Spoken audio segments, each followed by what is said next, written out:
তুমি দেৰি নকৰাই কৰাই নমস্কাৰ বন্ধুসকল, মই এতিয়া আকৌ অমাত জীৱ উদ্ধাৰ কৰিবৰ কাৰণে উপস্থিত হ'লোঁ চিপাজাৰ বৰকলিয়াজাৰ। আৰু যোনে মোক ফোন কৰিছিল তেওঁক আপোনালোকৰ মাজত চিনাকি কৰি দিম।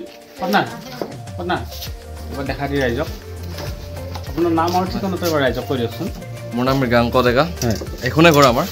ইয়াতে ৰাতিপুৱা বিশেষকৈ মই বাৰু ঘৰৰ ভিতৰতে আছিলোঁ, থাকোঁতে হঠাতে পেহীয়ে মাত দিলে। মাত দিয়াৰ পিছত গম পালোঁ কি ইয়াতে এডাল সাপ সোমাইছে। তো সেইকাৰণে আপোনাক খবৰ কৰিলোঁ, যিহেতু আজিকালি সাপবোৰ মানে মানুহে মাৰি পেলায়। আৰু সেইটো এটা মই মানে আপোনালোকৰ জৰিয়তে ক'ব বিচাৰিছোঁ যে সাপবোৰ মাৰি পেলাব নালাগে একচুৱেলি। আগতে একচুৱেলি আমিও মাৰি পেলাইছিলোঁ, যিহেতু আমাৰ ইয়াত এনেকুৱা ৰেস্কিউ কৰা মানুহ ওলোৱা নাছিলে। গতিকে আপোনাক পালোঁ, আপোনাক কোৱাৰ কাৰণে ফোন কৰিলোঁ, ফোন কৰি আপোনাক মাতি আনিলোঁ। সেইখিনিয়ে আৰু বিশেষ মোৰ ফালে। আৰু বন্ধুসকল, তাতকৈ ডাঙৰ কথা এইটোৱে, মই চিপাজাৰতে গৈছিলোঁ হাজৰিকাপাৰাত। তাত মোৰ গাড়ীখন বেয়া হৈছিল, চেইনডাল ছিঙি গৈছিল। আৰু এই পাৰ্টনাৰে 4চকীয়া গাড়ী লৈ মোক আনিব গৈছে। কাৰণ বন্ধুসকল, এওঁ এজন প্ৰকৃতিপ্ৰেমী মানুহ আৰু এওঁক বহুত বহুত ধন্যবাদ জনাইছোঁ। তাত চেক মাৰি ধন্যবাদ। আমি এতিয়া ধুনীয়াকৈ সাপডাল উদ্ধাৰ কৰিম, লৈ যাই ধুনীয়াকৈ জংঘলত এৰি দিম আৰু আপোনালোককো দেখুৱাম। আৰু এতিয়া বাইদেউহঁতো আহিছে, খুৰীহঁতো আহিছে। এতিয়া মই এতিয়া বুজি পোৱা নাই, এতিয়া সাপ চাব আহিলে নে মোক চাব আহিলে?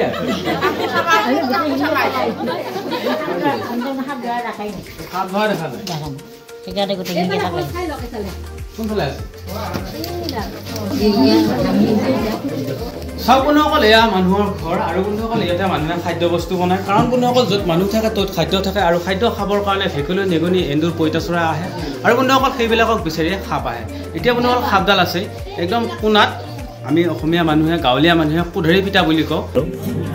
এয়া কি ডাঙৰ সাপ, কি কোধৰি পিটি আছে কোণাত। কৰা আমি কি বুলি কওঁ এনেকৈ থাকাইলে? কোধৰি পাতা বুলি, কোধৰি পাতা বুলি কওঁ। এয়া গাঁৱলীয়া মানুহ, খাতি দৰঙীয়া মানুহ, খাতি দৰঙীয়া মানুহে কোধৰি পিতা বুলি কয়। বাট নাই কি বুলি কয় এনেকৈ পাক লাগি থাকিলে? কোধৰি পিতা বুলি কওঁ আমি। কোধৰি পিতা বুলি কওঁ। কোধৰিটো কি শব্দ হয়? দৰঙীয়া শব্দ হয়। নামটোৱে শুনি কিয় বেলেগ লাগে, কোধৰি। বাইদেউ চাবি আকৌ হে, মই সাপডাল বঢ়িয়াকৈ ধৰিম। চাওক বন্ধুসকল, এয়া বিলাহী আছে, আদা আছে, আৰু এইফালে বেঙেনা আছে সৰু সৰু। আৰু এইবিলাকৰ আৰু চাউল থাকে, আৰু চাউল বা বিস্কুট এনেকুৱা জাতীয় বস্তু নিগনিয়ে খাই খুব ভাল পায়। আৰু সেই নিগনিক বিচাৰিয়ে সাপ সোমায়। আৰু বন্ধুসকল, তাতকৈ ডাঙৰ কথা এটা, আমাৰ ঘৰত এটা শুকোৱা ভেকুলী এটা থাকে। আমি চুক ভেকুলী বুলি কওঁ, শুকোৱা ভেকুলী বুলি কওঁ। সেই ভেকুলীটো এই সাপবোৰে খাই খুব ভাল পায়, আৰু সেইবিলাকক বিচাৰিয়ে সাপ আহে। আৰু বন্ধুসকল, এতিয়া গৰমৰ ছিজনৰ পৰা ঠাণ্ডাৰ ছিজন পৰিবলৈ ধৰিব, আৰু সাপেও গাঁত বিচাৰি মানুহৰ ঘৰ বা কিছুমান জংঘল এনেকুৱা ঠাইত যাব। গতিকে আপোনালোকৰ ঘৰৰ যদি জাবৰ জোঁথৰ বহুত থাকে, সেইবোৰ আপোনালোকে চাফা কৰি দিয়ক। আৰু যদি ঘৰৰ ভিতৰত যদি এন্দুৰৰ গাঁত থাকে, সেইবোৰ আপোনালোকে গাঁতবোৰ মাৰি দিয়ক। আৰু বহুত সময় নষ্ট নকৰি ধুনীয়াকৈ সাপডাল উদ্ধাৰ কৰিম। চাওকচোন বাৰু।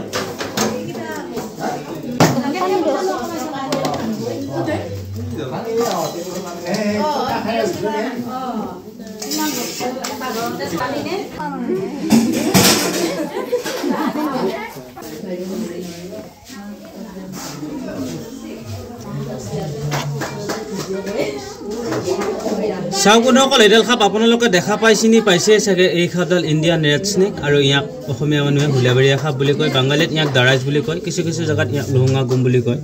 আৰু ধুনীয়াকৈ এই সাপডাল উদ্ধাৰ কৰিম আৰু আপোনালোককো দেখুৱাম। চাওকচোন বাৰু কেনেকুৱাকৈ মানুহৰ ঘৰৰ ভিতৰত শুই আছে।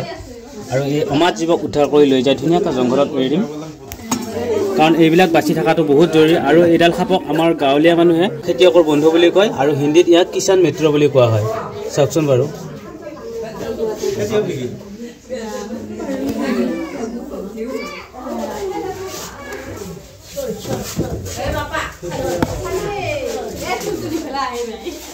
তুল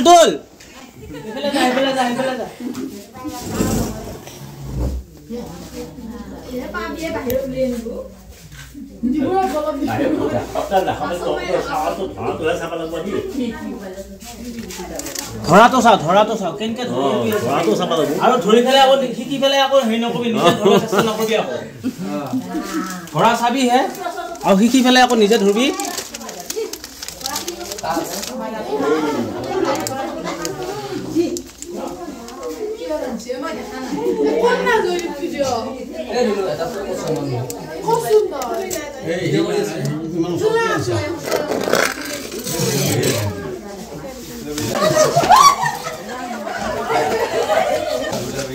দেখছানে কি ডাঙৰ সাপ কয়লা সাপ এ পুলিচ কৰি থৈ দিয়া নিচিনা কয়লা হৈছে পুলিচ কৰা নিচিনা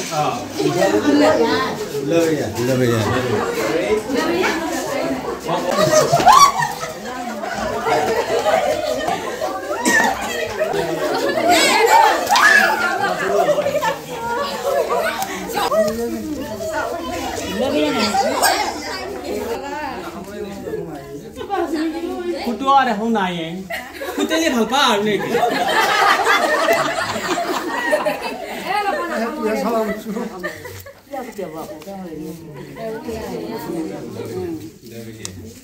Ida khap lagi bat baru ida बहुत धमाली फुट्टी करलो.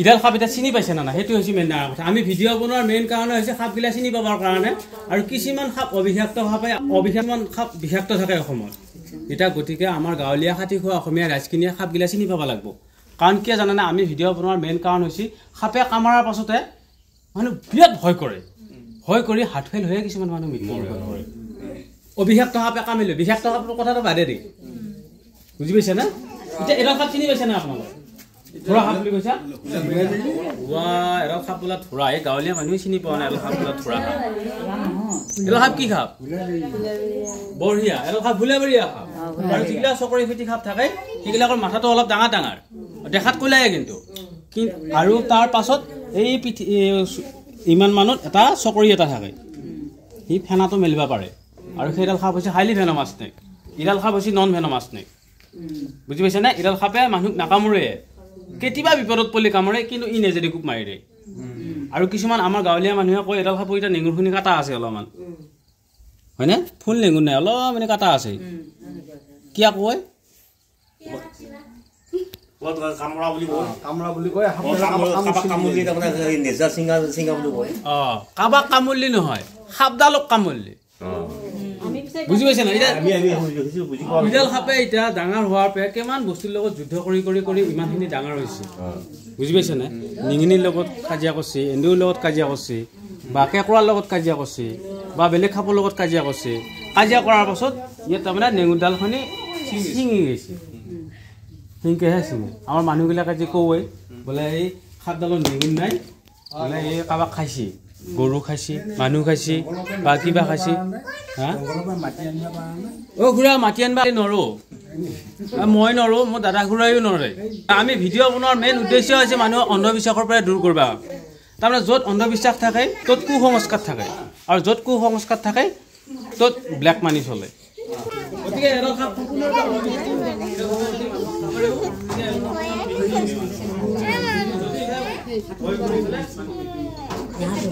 আৰু এডাল খাপৰ দীঘল মোটামুটি 9 ফুট 10 ফুট দীঘল হয় আৰু এডাল খাপৰ প্ৰিয় খাদ্য হৈছে বেং নিগনি ভেকুলি এন্দুৰ পইতাচৰা আৰু গাঁৱলীয়া মানুহে এডাল খাপক খেতিয়কৰ বন্ধু বুলি কয় কিয়া কয় জানানে এডাল খাপে পথৰত থাকি আমাৰ যিগিলা এন্দুৰে কুটে ধান গোটেই এন্দুৰ সোপাই খায় আৰু তাৰ উপৰি এটা কথা আমি সৰু থাকোঁতে পাইছোঁ এন্দুৰ নিগনিৰ পৰা প্লেগ বেমাৰ হয়নে সেইবিলাক খাওঁতে প্লেগ বেমাৰটো নিৰাময় হৈ আছে নে আমাৰ গাঁৱলীয়া খাতি খোৱা অসমীয়া মানুহখিনি সেইগিলা কাৰণতে এইবিলাক বস্তু বাচি থাকিব লাগে আৰু এইবিলাক বাচি থাকিলেহে আমি বাচি থাকিব পাৰিম ইয়াৰ বহুত বৈশিষ্ট্য আছে বুজি পাইছেনে আৰু আপোনালোকৰ গাঁৱৰ মানুহখিনিক বহুত বহুত ধন্যবাদ জনাইছোঁ কাৰণ আপোনালোকে যে এই খাদ্য নামাৰি জীৱন দিবাৰ কাৰণে ইয়াক যে এটা চিন্তা কৰিলে তাৰ বাবে বহুত বহুত ধন্যবাদ জনাইছোঁ কাৰণ মাৰোঁতে বহুত সময় লাগে কিন্তু জীৱ এটা দামতেহে বহুত সময় লাগে সময়টো বাদে দে জীৱটো দিব নোৱাৰে একমাত্ৰ জীৱ দিব পাৰোঁ মালিকে আৰু একমাত্ৰ জীৱ মাৰিব পাৰে মালিকে আমাৰ মানুহ হৈ পেলাই এইগিলা বস্তু মাৰাৰ অধিকাৰ নাই না কি কয় বেয়া কলনি কথা খানি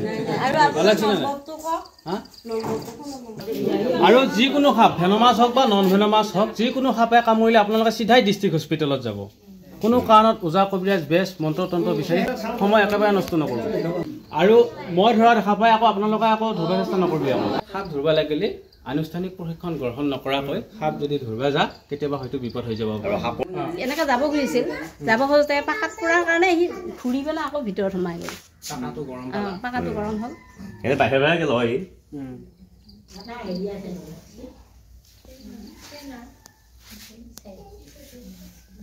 মুঠ খলাবই ফাটি ফাটি গেছি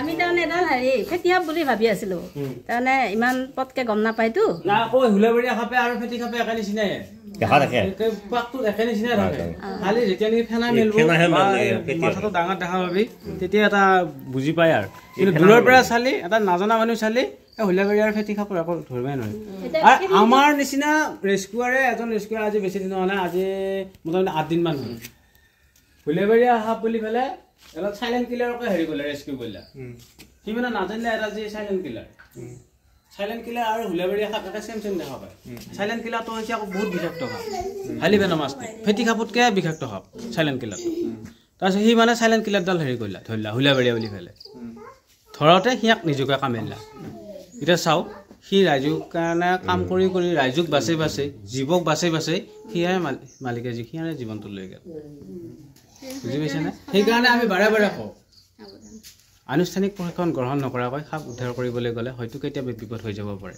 আমিওতো নাজানো আমি বহুত কথা নাজানো আমি শিকিবা বহুত বাকী আছে আমি যিখিনি শিকছোঁ যিখিনি অলপ জানিছোঁ সেইখিনি ৰাইজক বাৰ্তাটো দি আছোঁ যাতে ৰাইজ সঠিক ৰাস্তাটোত যায় একদম ফুচফুচাই উঠিছে তেতিয়া সেইকাৰণে ভয় লাগিল ফেটিসাপে নেকি চাওক বন্ধুসকল এইডাল সাপ আমি উদ্ধাৰ কৰি লৈ আহিছিলোঁ চিপাজাৰ বৰকলীয়াজাৰ আৰু এতিয়া আমি ধুনীয়াকৈ জংঘলত এৰি দিম কাৰণ ইয়াৰ যিখিনি জীৱন বাকী আছে সেইখিনি জীৱন জংঘলত ধুনীয়াকৈ পাৰ কৰাবৰ কাৰণে আৰু বন্ধুসকল এই ভিডিঅ'টো আপোনালোকে যিমান পাৰি শ্বেয়াৰ কৰি নজনা মানুহে জানিবলৈ সুবিধা কৰি দিয়ক কাৰণ বন্ধুসকল আমি ভিডিঅ' বনোৱাৰ মেইন উদ্দেশ্য হৈছে মানুহক সজাগ কৰিবৰ কাৰণে আমাৰ ভাৰতবৰ্ষত প্ৰত্যেক বছৰে 20,000তকৈ অধিক মানুহ সাপৰ কামোৰতে মৃত্যু হৈ যায় গতিকে আমি হাতী খোৱা অসমীয়া মানুহখিনিয়ে যিখিনি অন্ধবিশ্বাসত ভুগি আছে সেইকাৰণে আমি ভিডিঅ' বনাই ৰাইজক সজাগ কৰিবৰ কাৰণে চেষ্টা কৰি আছোঁ চাওকচোন বাৰু এতিয়া আমি ধুনীয়াকৈ সাপডাল এৰি দিম